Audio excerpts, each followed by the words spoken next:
할렐루야. 정답이죠. 여호와께서 나의 목자시니까 언제나 푸른 초장 쉴만한 물가로 사망의 음침한 골짜기 같은 그런 곳을 지나도 그 길은 푸른 초장과 쉴만한 물가로 인도하기 위해서 가는 길인 줄로 꼭 믿으시길 바랍니다. 옆 사람과 한번 인사하겠습니다. 우리의 삶은 푸른 초장과 쉴만한 물가입니다. 예수님 믿는 것은 그런 것입니다. 꼭 그렇게 사셔야 돼요. 왜냐하면 예수님 믿으면서 믿어도 이렇게 지지리도 궁상 맞고 이렇게 힘들고 어렵고 그러냐, 이렇게 살아가면 뭔가 잘못 믿고 있는 거예요. 예수님 믿는 사람은 고난 중에라도 행복한 사람이에요. 고난 중에라도 주님과 함께 하는 그 믿음 때문에 하나님께서 기쁨을 주시고 용기를 주시고, 사람은요 힘들다고 힘든 게 아니에요. 힘든 가운데도 보람이 있으면 그건 행복해요. 사람은 참 신기하거든. 부모 자녀를 위해서 내가 힘들어도 리어카를 밀고 다니면서 그렇게 종이를 주어도 여기에 딸린 식구들, 이런 사람들 위해서 내가 열심히 일해야지, 기도해야지, 그러면서 이 보람이 있고 내가 그 무언가를 하는 게 있으면요 사람은 행복해지거든요. 여러분, 우리가 하나님 앞에서 참된 믿음을 오늘 가져야 되겠다. 그 믿음에 대한 이야기를 한번 하려고 합니다. 톨스토이가 1886년에 이반 일리치의 죽음이라는 글을 썼어요. 그 글에 보면 주인공 이반 일리치는 서민층 가정에 태어났는데 열심히 공부하고 죽도록 일을 하면서 그렇게 해가지고 판사의 자리에 올랐어요.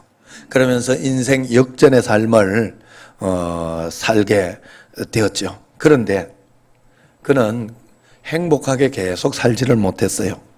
왜냐하면 이 어느 날 새집에 커튼을 달다가, 그 새집에 잘 살려고 커튼 달다가 떨어져 가지고 심각한 부상을 입고 45세 나이에 이제 죽게 되었어요.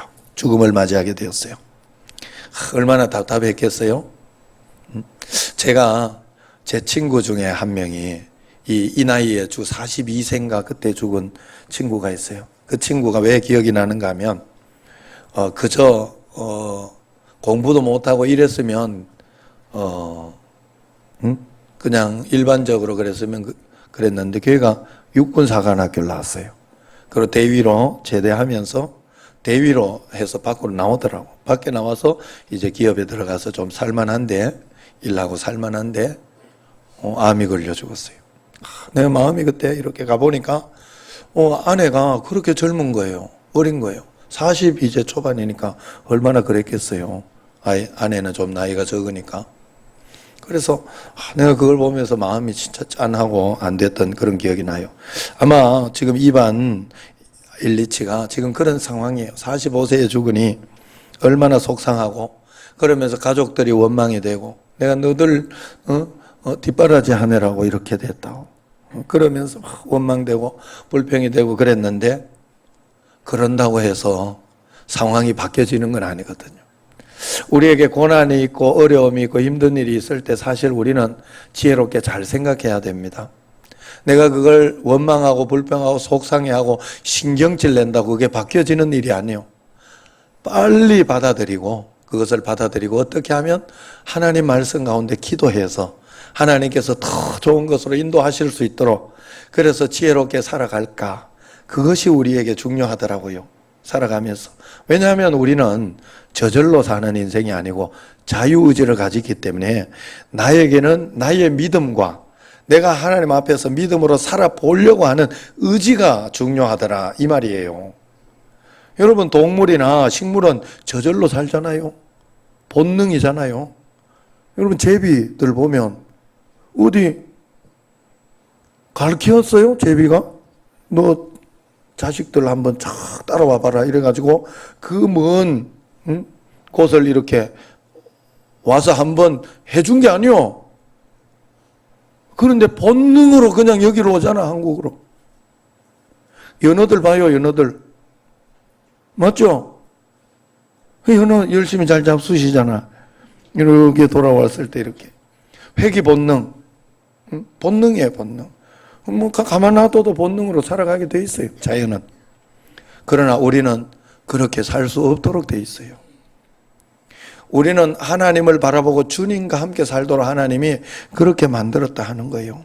그렇기 때문에 그 45세에 죽으면서 굉장히 그러다가 처음에는 원망만 하다가 이제 안 되죠. 원망한다고 되는 일이 아니니까. 그러면서 받아들이기 시작했어요. 그러면서 생각을 바꾸면서 내가 내 인생을 제대로 산 것인가. 그러면서 자기 자신을 돌아보게 된 겁니다. 그리고 임종의 시간을 맞는 순간에 자신을 환한 빛 속으로 밀어내는 그 영적인 체험을 하고 그러면서 그 체험 가운데에서 가족을 향한 미움이 오히려 연민으로 바뀌고 용서, 사랑으로 바뀌는, 그러면서 환한 얼굴로 숨을 거두는 그런 이야기입니다. 이 소설은 사실은 50대 중반이 되었던 톨스토이의 그 자신의 이야기라 할 수 있습니다. 작가로서 크게 성공하였지만 필연적인 죽음에 관해 고민하던 중에 성공과 재산과 명예가 죽음 앞에서는 아무것도 아니구나 하는 그런 의미를 깨달은 거예요. 그리고 예수 그리스도를 통해서 톨스토이가 인생의 해답을 찾기 시작했던 거예요. 그 이야기를 이반 일리치라는 사람을 통해서 대신 이야기하는 거예요. 톨스토이가 50세 때, 50 중반에 이걸 깨달았어요. 저하고 비슷한가 봐요. 제가 깨달은 게 그거예요. 아무리 고민해도 답이 없어요. 내가 이게 맞는 것 같고 저게 맞는 것 같고 막 이렇게 용쓰고 저렇게 해본다고 되는 일이 아니요.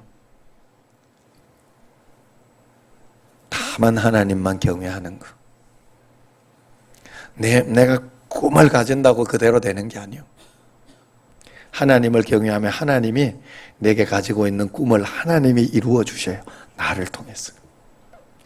그 인생이 가장 행복하고 복되고 멋진 인생이 되는 거예요.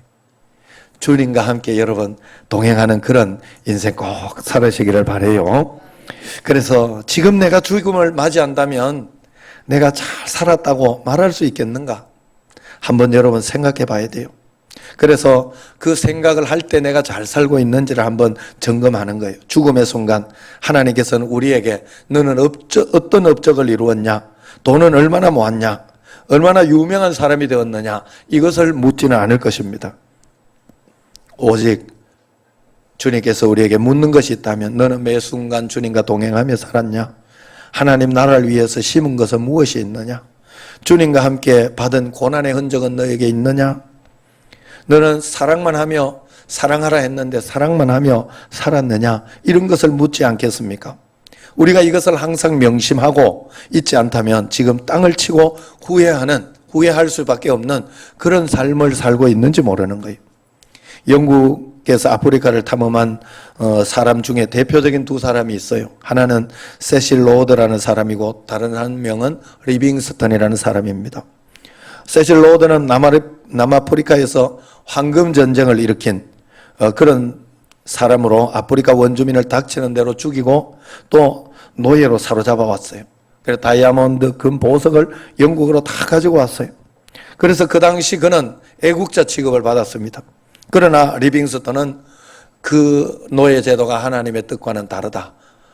잘못되었다. 비난했어요.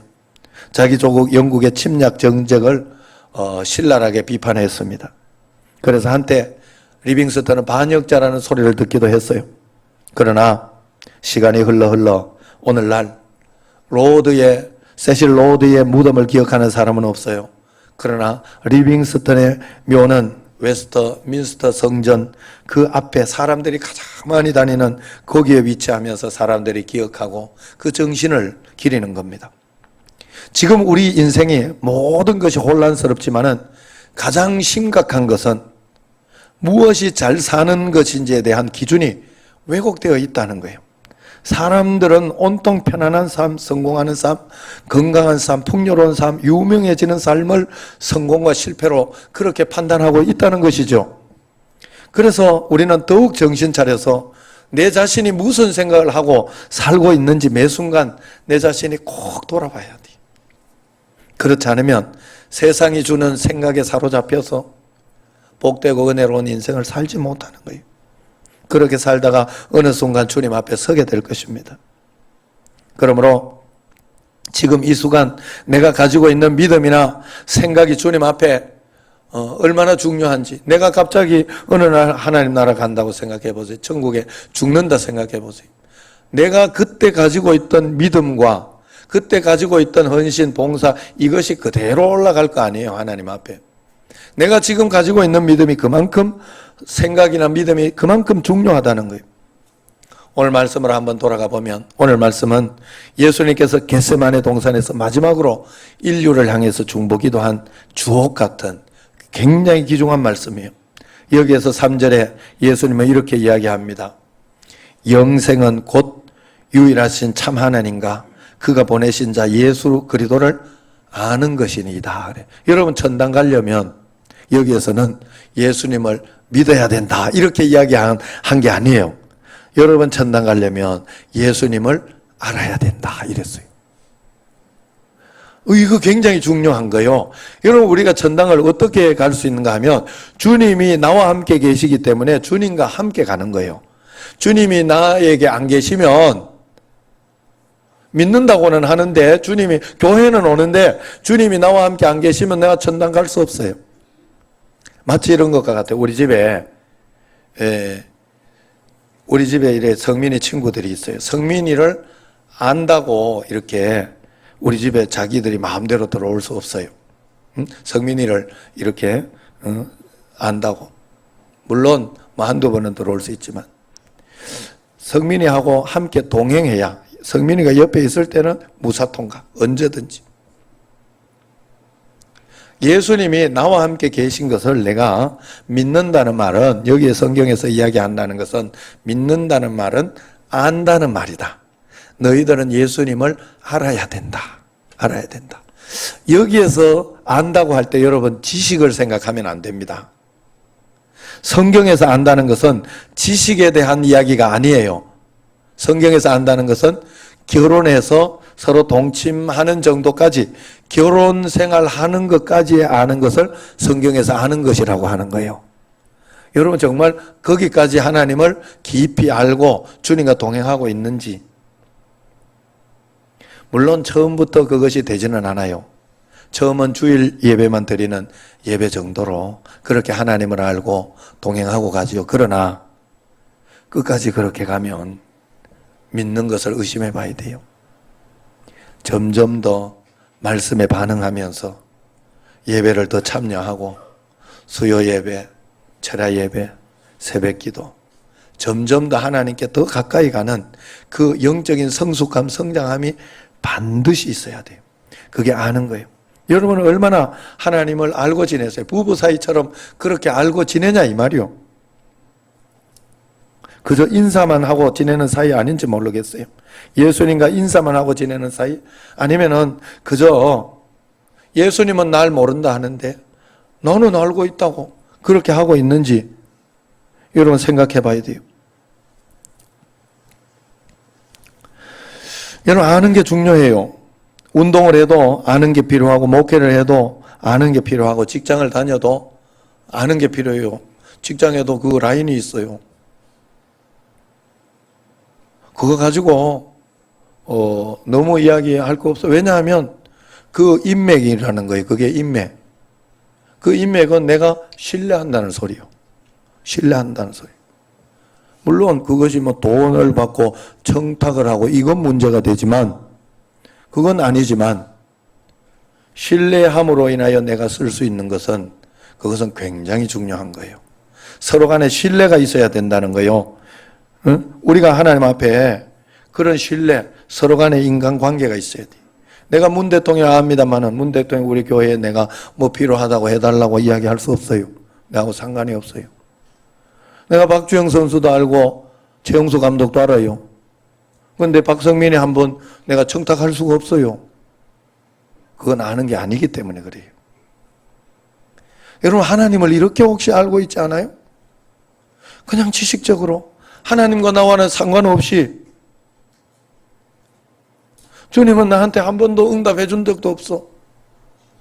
나도 뭐 그렇다고 별로 주님 앞에 간절하게 기도해 본 적도 없어. 그렇게 하나님을 서로 대면대면 알고 있지는 않느냐 하는 거예요. 성경에서는 진짜 아는 것은 서로가 영향을 줄 수 있고, 서로가 하나님 앞에서 내가 기도하면 하나님이 어떻게 응답해 주시는 그 방향 정도 알 수 있고, 아, 이번에는 하나님이 바로 응답해 주셨구나, 이번에는 하나님이 거절하셨구나, 다른 쪽을 생각하라는 거구나, 뭐 그런 정도 하나님 앞에, 아니면은 아직 기다리라는 거구나, 기다리라는 거구나, 조금 더 기다려봐라, 더 노력해라, 이런 뜻이구나 하는 것은 알고 있어야 되지 않겠습니까? 그게 인맥이 아니겠어요? 여러분, 인맥은 신뢰고 진짜 관계를 이야기해요. 욥도 하나님을 잘 믿었고 욥의 친구들도 잘 믿었어요.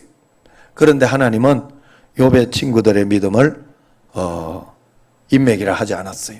욥을 인맥으로 썼어요. 그래서 욥의 친구들은 욥이 중보기도 하고 용서해 줬을 때 욥의 친구들을 받아들였어요. 내가 그런 하나님과의 그런 인맥은 아닌가, 욥의 친구들 같은 인맥은 아닌가 두렵고 떨리는 마음으로 여러분 살아야 돼요. 왜?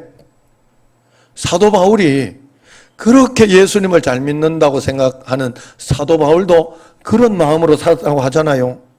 두렵고 떨리는 마음으로 자기가 다른 사람을 전도 많이 하고 다른 사람은 하나님께 가까이 가며 상급받을 수 있도록 잘 인도했는데, 그러다가 자기가 도태되고 자기가 버림받을까 봐 겁난다 그랬어요. 왜? 여러분, 사람이라는 것은 한번 싹 교만이 들어오고 한번 나태가 들어오고 부정적인 것이 들어오기 시작하면요, 그거 잡을 수가 없어요. 요번에 우리 그 물 새는 거 2년 동안 못 잡았어요. 어디서 들어오는지 몰라가지고. 이번에 잡았잖아. 여러분, 그런데 적은 물이 이렇게 흘렀지만 그것이 온 그걸 다 망쳐버려요. 지금 모강실 가보면 막 하늘 뚫어놓고 지금 난리도 아니에요. 내가 잡은 걸 어떻게 확신했냐 하면 싹 마르고 있어요. 조금씩. 금방 안 말라요. 그게 그만큼 그 조금씩 물이 축적이 되었지만 그게 금방 말아요. 물 똑똑 떨어져요. 그게 지금 첫날은 21초. 제가 재봤어요. 둘째 날 32초. 어제 44초. 오늘 1분 6초. 훨씬 툭툭 뒤로 갈수록 이제 마르고 있어요. 여러분, 우리가 하나님 앞에 정말로 그 적은 물도 그렇게 크게, 진짜 우리 집에 하고 막 곰팡이 쓸고 막 그래 놨어요. 그래 지금 어떻게 그 에어컨 쪽에 문제가 있어가지고 에어컨한테 보상을 받아야 되는데, 여튼 그것도 하나님께 맡기려고 합니다. 그냥 인도되는 대로 가자. 하나님이 인도해 주는 만큼만 가자. 어차피 사람은 고난 하나는 있거든. 하나님은 그거 하나는 꼭 여러분에게 남겨놔요. 왜? 안 그러면 기도를 안 해. 여러분 기도할 것 같지만 절대 기도 안 합니다. 철야 예배부터 안 나와. 새벽 기도 뭐 좀 정말 기도할 거리 있어야 나와요, 여러분. 사람이 그렇게 간사해요. 그리고 그렇게 나태해요, 사람이. 그렇더라고. 여러분 보고 이야기하는 게 아니라 날 보니까 알아. 나 보니까. 조금만 괜찮으면 게을러져요. 조금만 괜찮아. 그러니까 하나님이 다 우리를 아시더라, 이 말이에요. 어쨌든 그래서 사도 바울도 자기가 그렇게 해가지고 교만해져서 하나님 앞에 믿음이 잘못될까 봐 자기를 쳐서 복종시켰다 이야기하잖아요. 정말 두려운 말이에요. 그저 내가 주님 앞에 교회만 왔다 간다고 인맥관계가 유지되는 게 아니라는 거예요. 사도 바울도 이렇게 두렵고 떨리는 마음으로 자기를 쳐서 복종시켰다면 하물며 나는 내가 사도 바울만큼 되나요? 그런데도 사도 바울은 자기 자신이 도태되고 나태해질까 봐 하나님 앞에 다른 사람은 상급 많이 받게 하고 자기는 못 받게 될까 봐 정말로 두렵고 떨리는 마음으로 기도하고 자기 자신을 돌아봤다는 뜻이에요. 우리가 하나님 앞에 그래야 된다는 거예요. 진짜 하나님과의 인맥관계를 형성해야 돼요. 나만 아는 거 말고 하나님도 나를 인정해주고 응답해주고 내 말에는 응답을 해주고 그렇게 하는 그런 진짜 믿는 관계. 참되게 믿는다는 거, 인맥관계 쌓는다는 거, 그러면 뭘까? 어떻게 하면 싸울 수 있느냐? 4절 말씀에 같이 한번 4절을 읽어보겠습니다. 시작. 아버지께서 내게 하라고 주신 일을 내가 이루어 아버지를 이 세상에서 영화롭게 하여 싸우니. 예수님께서는 하나님 아버지께서 주신 일을 이루어 하나님 아버지를 영화롭게 했다. 그런 뜻이에요. 다시 말해서 십자가 지는 일을 통하여 하나님을 영화롭게 하겠다 하는 뜻인데, 예수님은 이 땅에 오셔서 이 겟세마네 기도하기 전까지 계속해서 하나님의 뜻을 이루려고 한 걸음 한 걸음 하루하루 하나님 앞에서 그렇게 최선을 다하여 살았다는 것이죠. 그러니까 이제 자기는 마지막 겟세마네 동산에서 십자가를 지고 하나님 나라의 일을 이루려고 따라가려고 한다 하는 그런 뜻이 여기에 있습니다. 그러면 그것이 하나님께 영광이 될 것이다. 여러분, 믿으면서 우리가 해야 할 것은 내가 하나님의 사명을 깨닫고 하나님 말씀대로 내가 이 땅에서 여러분들이 살아낼 때 그것이 어떤 것이 되었든지 간에 여러분은 하나님께 영광 돌리는 일이 되는 거예요. 그런데 중요한 것은 하나님 뜻을 알아야 말이지요. 이렇게 다들 이야기하잖아요. 그래서 여러분에게 가장 단순하고 쉽게 하나님의 뜻을 여러분들에게 가장, 여러분들이 하나님의 뜻에 대해서 하나님 사명이 여러분들에게 굉장히 많고 큰 것이 있는데 그걸 모른다고 하면 안 돼요. 우선은 여러분들이 하나님의 사명이 어떤 것인가 하면 여러분이 억지로 하지 않았던, 그러면서 여러분에게 만들어져 있는 것이 있어요. 뭔가 하면 어느 집에 몇째 아들로 이렇게 태어났다든가 하는 어떤 그런 것들. 자, 제가 우리 집에 셋째 아들로 태어났잖아요. 예? 아버지한테. 그러면 그 셋째 아들의 사명이 내한테 있어요. 그리고 그것만 있는 것이 아니라 또 살아가면서 학교를 가면, 초등학교를 가면 내가 1학년이면 1학년의 사명이 있는 거예요. 2학년이 되면 1학년보다 선배잖아요. 선배로서의 사명도 있고 2학년의 사명도 있고 내게 주어진 어떤 그런 것이 내게 사명이다 하는 거예요. 내게 주어진 어떤 직책. 그 다음에 또 지금 여러분들이 직장을 갔다. 하나님이 인도했다는 거예요. 그렇기 때문에 그 직장에서 내 직책이 나의 사명이에요. 내가 청신제일교회 와서 여기 담임 목사면 담임 목사로서 사명을 감당해야 돼요. 부목사처럼 하면 안 돼요. 제가. 그걸 깨달았다니까. 그게 사명이에요. 하나님이 우리에게 주신 사명. 여러분들이 하나님 앞에서 그 사명을 잘 감당해야 돼요. 그래서 하나님은요, 그 사명을 준 게 확실히 뭔가 하면, 저는 제가 막내잖아요. 셋째. 그럼 확실히 막내예요, 저는. 그래서 그런지 마지들을 보니까 집안의 마지들을 보니까 생각하는 게 좀 달라. 집안의 마지들. 예? 마지들 한번 손 들어봐요. 마지 한번 손 들어봐요. 단순하게 순종하셔. 예. 이 중요해요. 왜냐하면 제가 안 거예요. 저는 어떻게 하면 아버지 돈을 많이 빼낼까? 절대로 아버지 돈을 아껴주지 않아요. 저는 막내라서 그래요. 그래 마지들은 안 그러더라고. 마지들은 안 그래요. 그리고 마지는요, 아버지가 죽으면 마지가 아버지 역할을 해야 되잖아요. 그죠? 하나님이 그렇게 사명 만들어 놨어요. 신기하게도. 아버지 맛제비다 이렇게 이야기를 해요. 그래가지고 마지들은요, 가정을 생각해. 항상 통합하는 걸 생각하고, 아버지한테 어떻게 해줄까? 부모, 가족들 이렇게 요번에 명절 때 어떻게 할까? 이런 걸 꼭 생각하면서 모으고 막 이런 걸 해요. 마지들이 신기하다니까. 사명이에요. 하나님이 기본적으로 넣어놓은 사명이에요. 제가 굉장히 놀란 것 중에 하나가 우리 집에 예정이가 미국 가서 이렇게 아르바이트 하면 돈을 벌어요. 돈을 덜 보내라는 거예요. 나한테 돈을 덜 보내라고. 난 이해할 수가 없어, 그게. 어떻게 해도 더 받아놓고 나중에 뭐 내가 아버지한테 해주더라도 해주는 거지. 나는 생각이 그렇거든, 막내는. 마제들은 안 그렇더라고. 여러분, 그래 사명인 거예요. 하나님이. 그래서 내가 직장에 있어도 여러분들 꼭 그런 거예요. 제가 부목사 때도 지금도 이렇게 생각해보면 난 부목사 때 잘한 것 같다 하는 생각이 들어요. 내가 조금도 담임인 척 한 적이 없어요. 나는 그 입장에 서서 일하지 않았어요. 항상 나는 부목사다 하는 입장. 그런데 그렇게 하다가 보니까 남강교회에 있을 때도 그렇고 굉장히 권한이 많았어요. 저한테 권한을 많이 부여해 주더라고 목사님이. 오히려 남강교회에 있을 때 해외를 더 많이 나갔어요. 제가 다 도와주셨어요. 그리고 밀어주셨고 내가 운동하는 것도 그러니까 내가 부목사 때 오히려 총회, 축구 이런 거 감독도 하고 그랬어요. 부목사 때 다 밀어줘서 그런 거예요. 그 조석규 목사님 밀어줘서 내가 그만큼 철저하게 했다는 거예요. 철저하게 내 자신을 알았다는 거예요.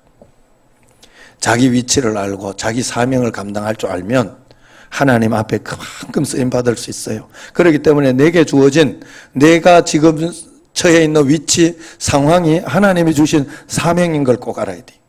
그걸 감당하려고 해야 돼요.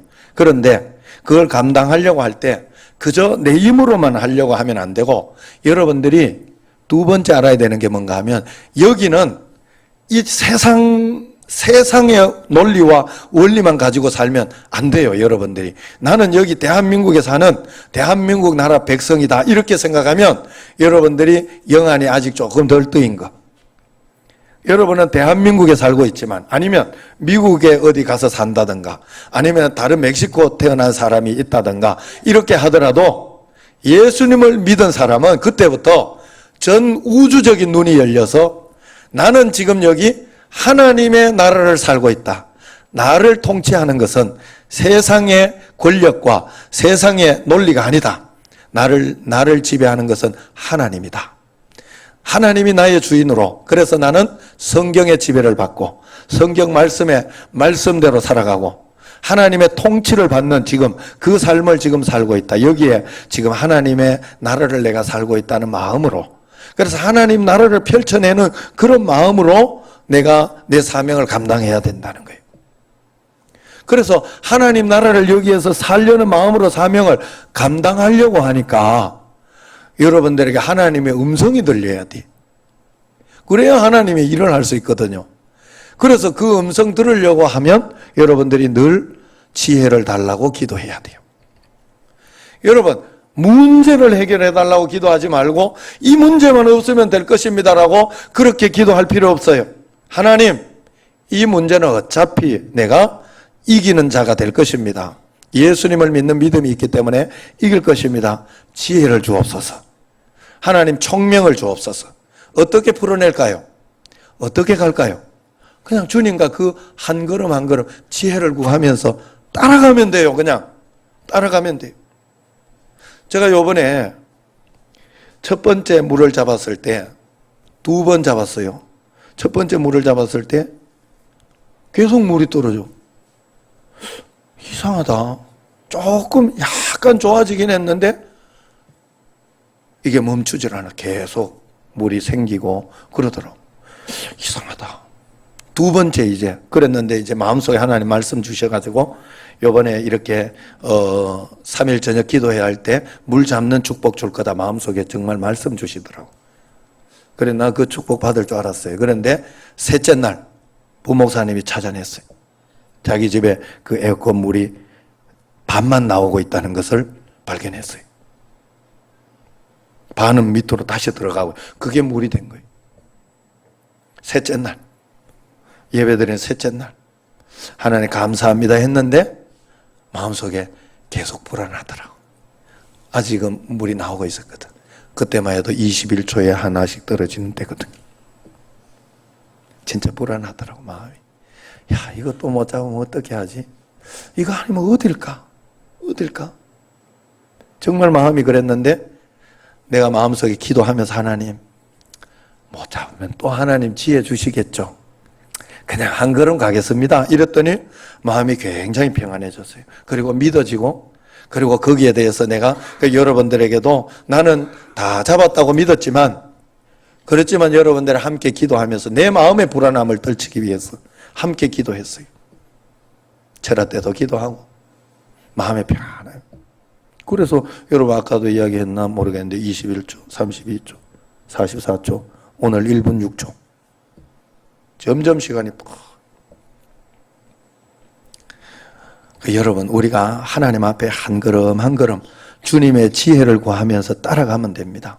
그게 바로 우리가 하나님의 뜻을 물으면서 꼭 살아가야 되는 거예요.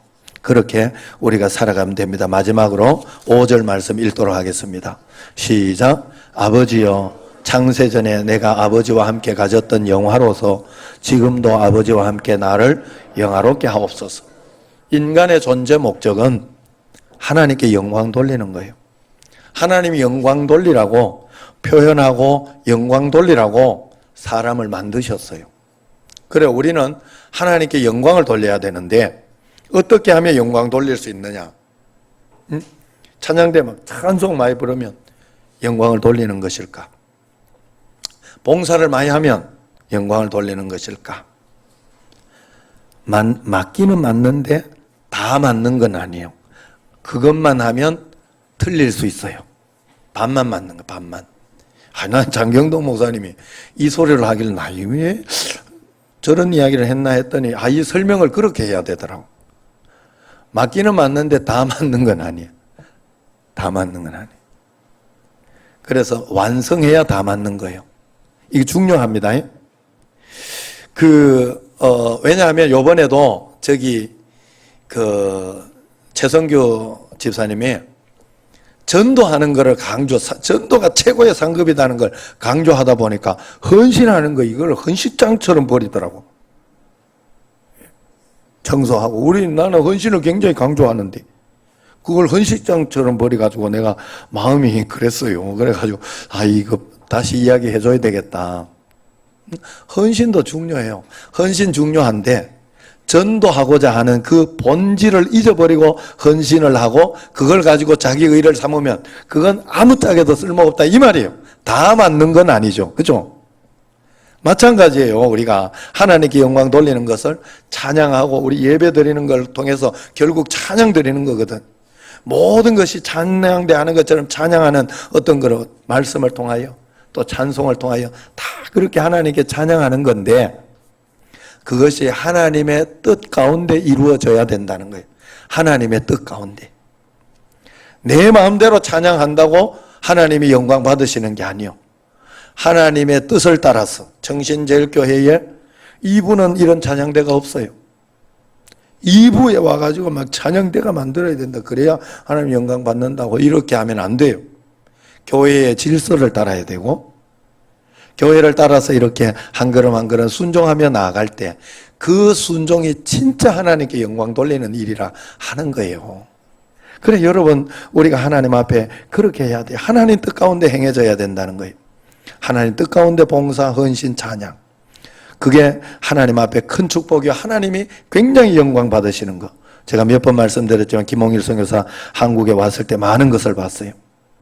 그것도 내가 하나님의 뜻을 행하며 김홍일 선교사에게 잘해주고자 또 그 뜻대로 내가 섬겨주고자 할 때 김홍일 선교사의 것이 보이기 시작하더라고. 내가 하나님의 뜻을 행할 때 보이는 거예요.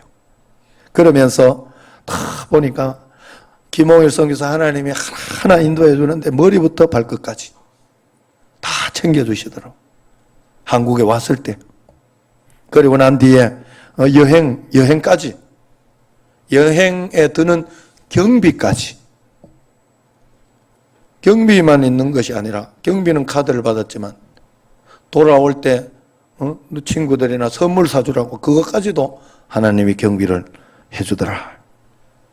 속으로 우리 교회 가지고, 우리 교회 통해 가지고 다 받아가는구만, 내가 속으로.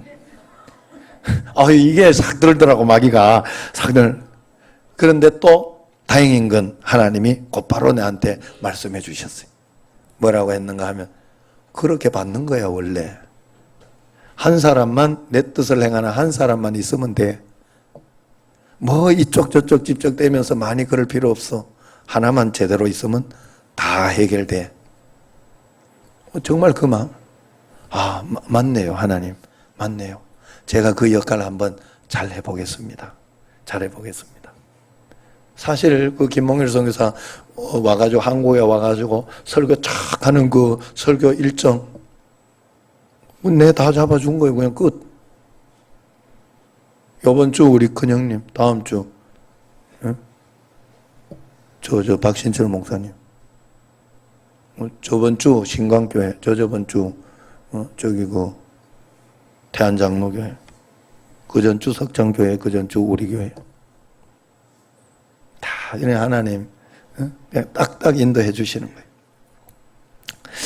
자, 마음속에 또 개척하고 있는 서경배 목사도 하나님이 챙기고 돌보고 있는 게 보였어요. 어느 날 이야기하더라고 저한테. 형님 내가 우리 그 애가 한 명인데 이거 내가 여름 성경학교 안 하려고 그랬는데 내가 하나님 앞에 해야 되겠다고. 이거라도 최선을 다하면서 내가 해야 되겠다고.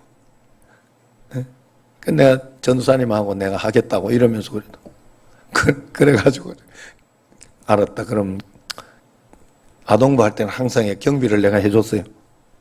해줬더니 잘하고, 그리고 의자 이제 그거 남으니까 30만 원만 보내줬는데 남으니까 의자에 자기들 의자 다 떨어진 거 그거까지 다 갈았더라고.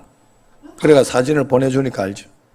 그러니까 부모님이 막 너무 고맙다고 전화가 오고, 또 그 애도 막 감동을 받고, 그 애도 감동을 받고는 막 눈물을 흘리면서 정말 감동을 받고 그러더니, 그러면서 하나님이 그를 이렇게 해주는데, 하나님이 너는 나의 VIP다 하는 그런 어떤 사인을 한번 딱 주셨어요. 너는 나의 VIP다. 고맙다. 그런 사인. 그래가지고 저도 또 도와주는 어떤 그런 마음으로 또 우리 여기 일부러 만들어가지고 설교를 만들어가지고 폐회 예배 설교를 시켜줬잖아요. 월요일 날. 그랬더니 신기하게도 여수에서 부흥에 참여가 온 거예요. 부흥에 초청이 와가지고 이제 그 여수에서 부흥에 초청이 왔는데 월요일부터가 아니고 화요일 수요일만 와달라 그랬더니 화요일 수요일. 우리가 월요일이었잖아요. 우리가. 신기하잖아요. 어떻게 이렇게 딱 맞다고 그러더라고요. 하나님께서.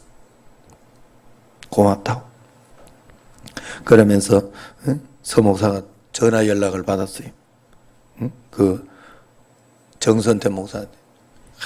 그래가지고 우리 교회 설교 간다고 그 소리 듣고는, 근데 서목사는 박영준 목사한테 그렇게 사랑을 많이 받냐고, 부럽다고 이래더니. 그런데 제가 그 소리가 이렇게 들리더라고. 서목사는 하나님 사랑을 많이 받는구나, 이런 소리로 들리더라 하는 거예요. 여러분, 우리가 하나님 말씀대로만 살아가려고 한 명이 있어도 하나님 말씀대로만 내가 해보려고 애를 쓰면 하나님은 너 나의 VIP다. 이런 식으로 하나님이 인도해 주신다는 거예요. 그 시골에 가서 별거 아니지만 나는 시골에 가서 하나님 인도하는 대로 거기 살겠습니다 하고 결단했을 때 하나님은 한국에 와가지고 잘한다 하면서 얼마나 그래 해주는 거 아니에요, 사실은. 다른 건 뭐 이게 여러분 그거 가지고 막 부러워할 것도 없어요. 새 신발 사도 그냥 가서 신어야 할 신이야. 여기 와서 신고 오긴 했더라고. 자랑하고 형님 좋죠 이러면서 자랑하긴 해도 그거 그냥 가서 신어야 할 신이요. 그 맨바닥에 그 힘든데 그거 가서 해야 입어야 할 옷이고 그런 거잖아요. 여러분, 그러니까 우리가 하나님 앞에 오늘 우리 교회도 또 누구 찬양하는 걸 보고 어떤 사람이 청년이 찬양하는 거 보고 자기 애는 봉사도 못하고 그런 마음이 참 있어가지고 10만 원을 주면서 장학금을 이렇게 주면서 그랬더라고. 내가 잘 전달해 줬어요. 그 감동을 받고 하나님이 다 보고 있구나. 하는 그런 생각이 들었어요, 제가. 여러분, 내 마음에 생각되는 것 말고 하나님께서 내게 인도하신다고 생각하는 것, 여러분 이게 잘 안 되기 때문에 우리가 말씀, 기도, 예배, 감사일기 쓰는 거 이거 숙제를 하는 거예요.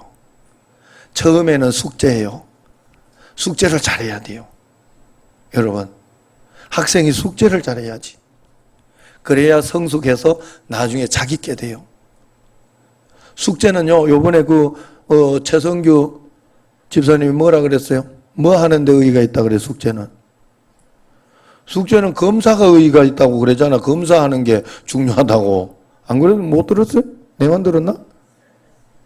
숙제는 검사 안 하면 아무것도 아니라잖아. 아무것도 아니라잖아. 검사 안 할 거 말라고 숙제 안 하지. 숙제는 검사가 중요하대, 검사가. 여러분, 검사를 잘 맡아요, 하나님 앞에. 철저하게 내가 하루 10분씩 기도하기로 했으면 검사 잘 맡으셔야 돼.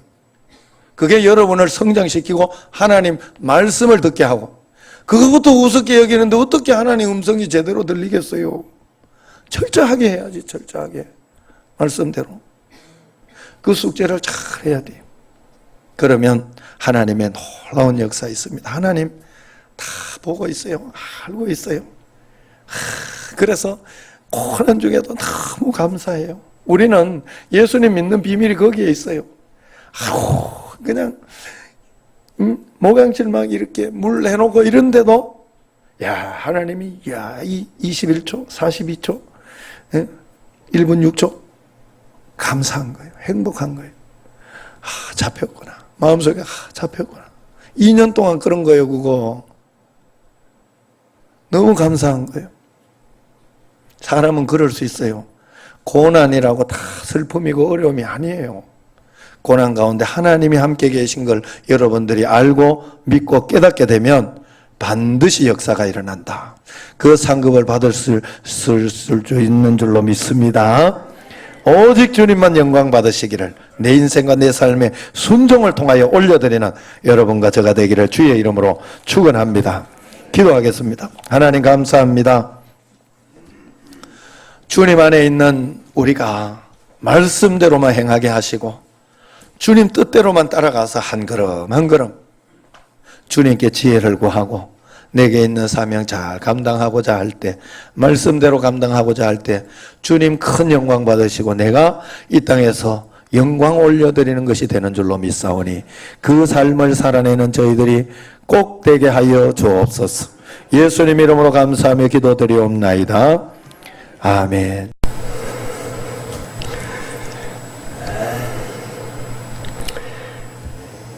구세주 되시며 주인 되신 하나님, 하느님 사랑과 은혜를 감사드립니다.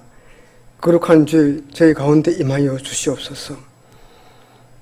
전교인 조역볼 여름 수련회를 통하여 큰 은혜 받게 하시고 믿음 주셔서 주의 복음을 기쁜 마음으로 전하게 하시니 감사합니다. 주님의 사랑이 이처럼 귀하고 크지만 때로는 연약하여 그 은혜 잊고 삽니다. 주님 용서하여 주시옵소서. 오늘 또 갖가지 어려운 삶을 통하여 하나님을 알게 하시고 그 고난을 통해 하나님께 나아가 경배하고 찬양케 하시며 하나님의 사람, 믿음의 사람으로 갖고 나가시는 하나님의 무한 은혜의 손길을 깨닫게 하시옵소서. 불같은 성령 이곳에 임재하셔서 흐트러진 마음, 부끄러운 세상 욕심들을 다 내려놓게 하시고 깨끗한 마음으로 하나님을 만나게 하옵소서. 날마다 주님과 동행하는 행복한 성도, 행복한 가정, 행복한 교회가 되게 하옵소서. 다니엘 세우신 이 목사님을 강건하게 지켜주시고 항상 성령으로 충만하게 하시어 선포된 하나님의 말씀이 저희들의 심령을 감동케 하여 생명의 말씀이 되어 하늘의 영광을 얻는 아름답고 귀중한 시간이 되게 하여 주시옵소서. 구신의 질병과 지치고 허약해진 마음을 믿음으로 깨끗이 치료받게 하시고 위로받는 역사가 일어나게 하옵소서. 이 나라 이 민족을 불쌍히 여기시어 악한 무리들이 덤타지 못하도록 먼저 주의 백성들이 깨어서 하나님께 회개하며 기도하게 하옵소서.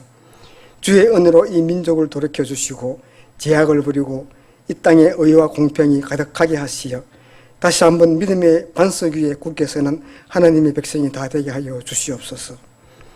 저희 모든 성도님들이 주님 주신 사명 잘 감당케 하시고 모든 가정과 사업과 직장이 편안하고 형통하게 하옵소서. 마지막 무더위가 계속됩니다. 더위에 지치지 않도록 날마다 새 힘 주시옵소서.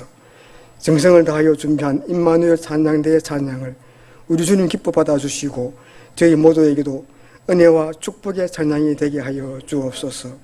이 모든 말씀 예수님 이름으로 기도드립니다.